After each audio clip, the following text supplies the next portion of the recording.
Now, while all of this election stuff is happening around the country right now, there's lots of other stuff happening too. And one of those things is Mike Pence has a new book out, and it's about, well, what it means to be a conservative in America today. And he happens to be joining me by phone. Vice President Pence, how are you? Erick Erickson, I'm doing great. Thanks for having me on the show. Okay, so first of all, congratulations on the new grandkid. Your Christmas is going to be expensive at your house the way things are going.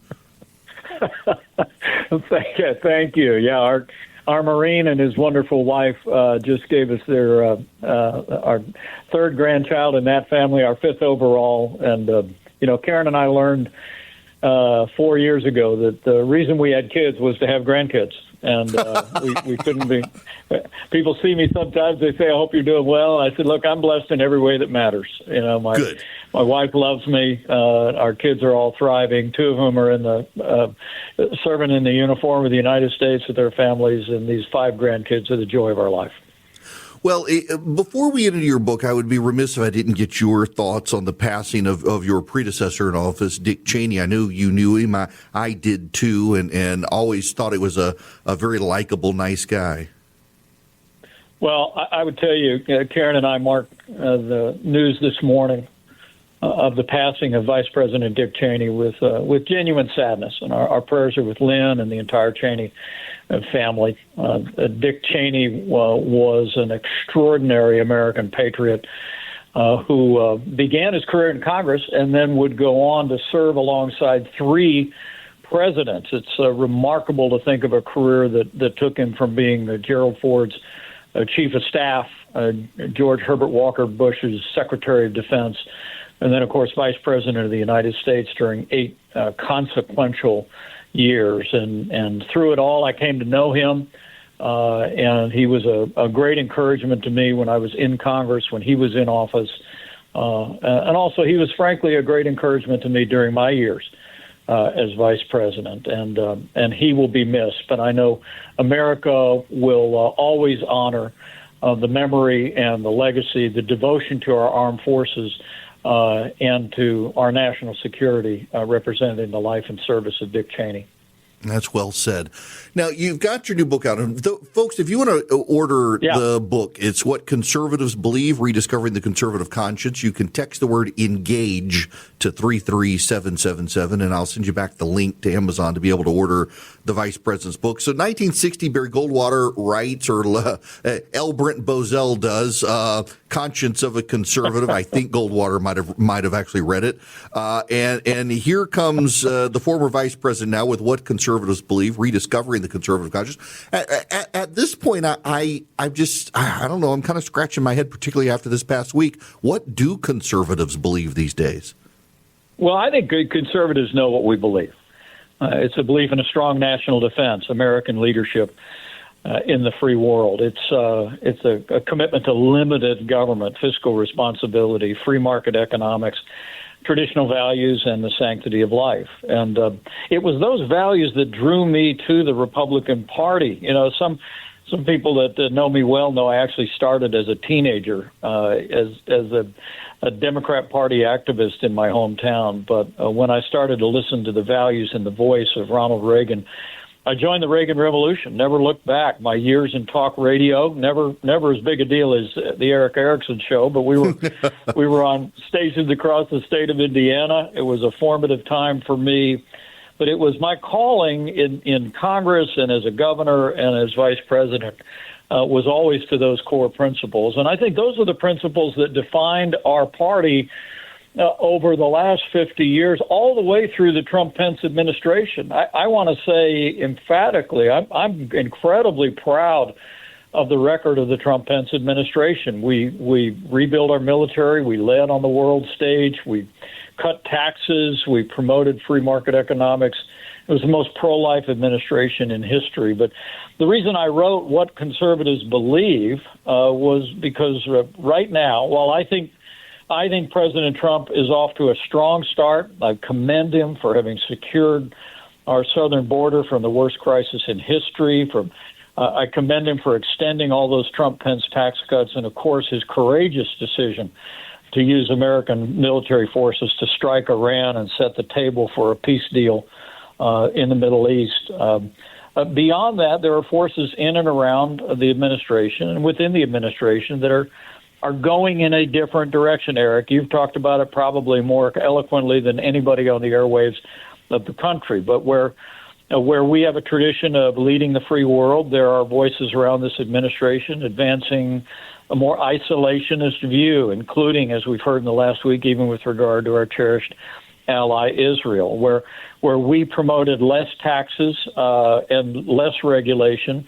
This administration has, of course, announced broad-based unilateral tariffs, which are taxes at our borders on friend and foe alike, has advocated state ownership of business and price controls. And then probably most poignantly to me is that where we championed the right to life throughout those past 50 years, saw the overturning of Roe versus Wade because of the justices that President Trump appointed to the Supreme Court. Now there are voices in and around the administration that would marginalize the right to life and even supported confirming a pro-abortion Democrat to lead the Department of Health and Human Services in RFK Jr. And so for me, this is an opportune time for us. And this book will come out about the midway point in this administration, midway point of the midterm elections, to really reflect on what conservatives believe. And my hope is that it's received in some spirit as an echo of that famous book by Barry Goldwater, The Conscience of the Conservative. What do you make of these arguments we've had in the past week on the rise of anti-Semitism and Kevin Roberts' damage control effort, and now apparently there's someone in a conservative group urging that no one who spoke out against Nazis be hired by Republican members of Congress. It seems like something got out of a bottle here, and it's. We're at least on our side, we're arguing about it and pushing back on it, unlike the left. But it's still kind of disturbing to see this level of hostility now towards Israel crop up on the right. Well, first, let me stipulate your first point. I mean, we've seen rank anti-Semitism expressed on the floor of the House of Representatives by the progressive left. Right. We literally have. I've seen a rising tide of anti-Israel sentiment over the last 15 years. In the Democratic Party, and that's one of the reasons why I'm very concerned about what I think is a distinct minority in our coalition that is beginning to embrace some of these tired arguments, challenging U.S. support for Israel, or even engaging in or tolerating or platforming outright anti-Semitic rhetoric. I said when I spoke before the Knesset back shortly after we had moved the American embassy to Jerusalem. And I was vice president in the most pro-Israel administration in American history. I said, if the world knows nothing else, the world must know this: America stands with Israel. And I have a chapter in my book, What Conservatives Believe, entitled The Case for Israel. And part of it is, Eric, I just think it's time for us to reboot, to do what you do so brilliantly on the airways every day, and just go back to founding principles and go back to kind of the founding ideals and aspirations of the American people. And I would say, as a closing thought on this, there's probably no aspiration apart from freedom that has been in the hearts of the American people for the last 250 years than the desire to see the people of Israel return to their homeland of Israel. You can find sermons at little churches in 1776 championing and hoping for the day that the people of Israel would be restored to the land of Israel. And when America became the first nation on earth to recognize the Jewish state of Israel in 1948, that dream became a reality. And standing with Israel has great strategic significance to America, great economic and diplomatic significance.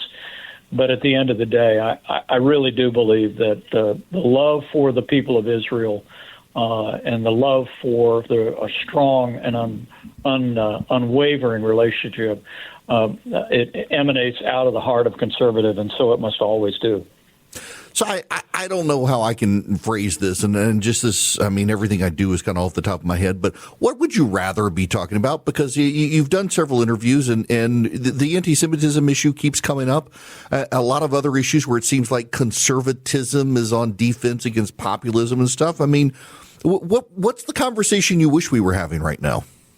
Well, look, to me, it's just a matter of I don't know. We just finished the World Series, which I watched a few of the games. Oh, my gosh. Was that not incredible? Oh, it's incredible. But it what do they call it? The brushback in baseball, right? I mean, to me, I believe that this rank anti-Semitism that has reared its head by that one character that was recently platformed on Tucker Carlson's show, or Tucker's kind of persistent questioning of U.S. support for Israel. I brush that back because I just don't believe it's anywhere near the heart and soul of American conservatives, the tens of millions of people that listen to your radio show, the people that cherish our movement over these years, stand where President Trump and I stood, and that is unwaveringly with the people of Israel. I really do commend the president for the way that in the wake of October 7th, he took to heart that principle and stood through these years of war in Israel, never wavering, never abandoning. Biden was always trying to play both sides. President Trump stood firm with Israel, and I think that expresses where the people in our movement, the overwhelming majority of the American people, stand. But I hope that when the book comes out, we can talk about the issues, not just the choice between the progressive left and Republican governance, both in the midterms and going forward, but also what I observed a couple of years ago when I was running for president in 2023, and that is that it wasn't just a choice between left and right, but within the American right. The voters had to make a choice whether we were going to continue to stand on the foundation of the conservative ideals and values that have defined our party and our movement for 50 years, or whether we would, as I say, follow the siren song of populism unmoored to conservative principles. And I've only grown in my concern for the reasons I just stated a moment ago over the last 2 years. And I think this is going to be a very important debate. I hope to be a part of that debate. I hope my little book is a part of that debate, that we can really sort out what our party needs to be. Because I believe, as I think you do, Eric, that America needs a conservative party, not just because we think it's a way to win elections, but standing on the principles of limited government, a strong national defense, the right to life, traditional values, and family. These are things that about which the destiny of the country is tied up in. I mean, you look at the incredible prosperity and success that flowed from the Reagan administration through the first Trump administration. It was because of leadership, but it was also because we stood on this broad mainstream conservative agenda. America prospered. America was more secure. And I think having a debate over whether our party is going to be the vanguard of those traditional conservative values is a debate whose time will soon come. Well, listen, I thank you for stopping by. Folks, if you text ENGAGE to 33777, you can get a link to pre-order Mike Pence's What Conservatives Believe. Mr. Vice President, it's always great to talk to you. My best to your family. Eric, thanks for having me on the best talk radio show in America, the Erick Erickson Show.